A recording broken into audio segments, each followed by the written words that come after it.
নমস্কার দর্শকবৃন্দু, আপনারা দেখছেন আজকের বরাক, সঙ্গে রয়েছি আমি সৌমিন্দ্র পাল। এই মুহূর্তে এক দুঃখজনক খবর নিয়ে এসেছি। বজ্রপাতে মৃত্যু হলো বছর 13-র এক নাবালকের। ঘটনাটি সংঘটিত হয়েছে কাছাড় জেলার পশ্চিম কাটিগড়ার অন্তর্গত গুমরা চা বাগানের তালকর গ্রাম এলাকায়। ঘটনাটি সংঘটিত হয়েছে সোমবার দুপুর 3:30 নাগাদ। জানা গেছে, তালকর গ্রাম এলাকার বাসিন্দা রঞ্জন গঞ্জুর বছর 13-র ছেলে রাহুল গঞ্জু অন্যান্য দিনের মতো আজও তার স্কুল দিগরখাল হাই স্কুলে নিজের পড়াশোনা সেরে বাড়ি ফিরে দুপুর 3:30 নাগাদ। বাড়িতে ফিরে তার স্কুল ব্যাগ রেখে দুপুরে খাবার দাবার খেয়ে বাড়ি সংলগ্ন একটি ক্ষেতের মাঠে যায়। ক্ষেতের মাঠে মাছ ধরতে গিয়েছিল। সেখানে ছিল তার সমবয়সী আরো কয়েকটি নাবালক। হঠাৎ করে বজ্রপাত হয়। ঘটনাস্থলে সে মৃত্যুর কোলে ঢলে পড়ে বলে স্থানীয় সূত্রে জানা গেছে।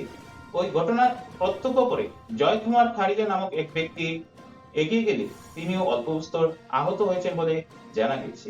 উল্লেখ্য, রোহনগঞ্জ দিগরগাল হাই স্কুলে 7ম শ্রেণীতে পাঠরত ছিল। তার অকাল প্রয়াণে গোটা এলাকায় শোকের ছায়া নেমে এসেছে। অন্যদিকে এদিন বজ্রপাতে কাটিগড়ার লেবারপোতা বটের চক এলাকায় বছর 27-এর পরেন্দ্র দাস নামক এক যুবকের মৃত্যুর খবর পাওয়া গেছে। এরই সঙ্গে একটি গরুও ওই বজ্রপাতে নিহত হয়। ঘটনার খবর পেয়ে রাত 8টা নাগাদ কাটিগড়া পুলিশ ঘটনাস্থলে ছুটে যায়। প্রাথমিক তদন্ত সেরে পরেন্দ্র দাসের মরদেহ উদ্ধার করে শিলচর মেডিকেল কলেজ ও হাসপাতালে প্রেরণ করে বলে জানা গেছে। এনআইটি শিলচরের এক পড়ুয়ার ঝুলন্ত দেহ উদ্ধার হলো। সোমবার সকালে 6ষ্ঠ সেমিস্টারের ছাত্র কেশর প্রাণ বেকার ঝুলন্ত দেহ বাথরুম থেকে উদ্ধার করা হয়।